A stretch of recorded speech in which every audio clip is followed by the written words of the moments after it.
The nation's top office urged lawmakers to swiftly act on revising the National Referendum Act, which was ruled unconstitutional back in 2014. It will be the first step to enabling a public vote on a constitutional amendment. Our Chief Cheongwadae correspondent Moon Connyoung tells us more.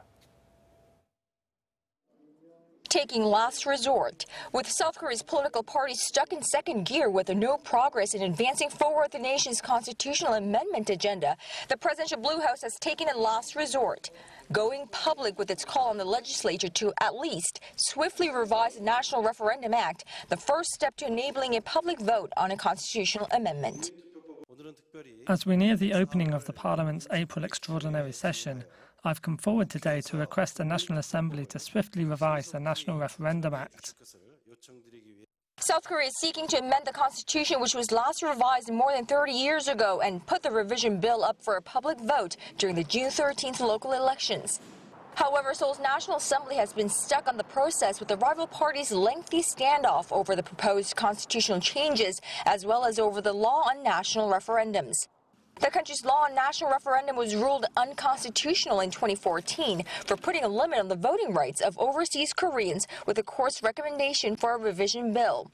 The political parties missed the 2015 deadline to revise the act, leaving the law null and void since 2016, which means even if the political parties do agree and come up with a single constitutional revision bill, the people will not be able to vote on it. Leaving the national referendum law as unconstitutional is itself an act of challenge to the people's constitutional right and a serious damage to direct democracy guaranteed by our Constitution. Making note of the president's constitutional revision bill submitted to Parliament last month, President Moon's chief of staff reiterated the Blue House stance that it's ready to draw back the bill once the political parties come up with a single bill of their own. The Parliament's decision to revise the national referendum law will confirm its intent and sincerity on amending the Constitution.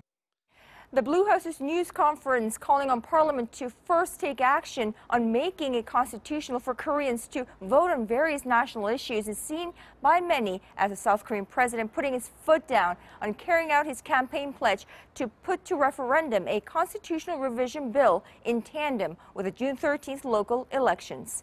Moon Connyoung, Arirang News, The Blue House.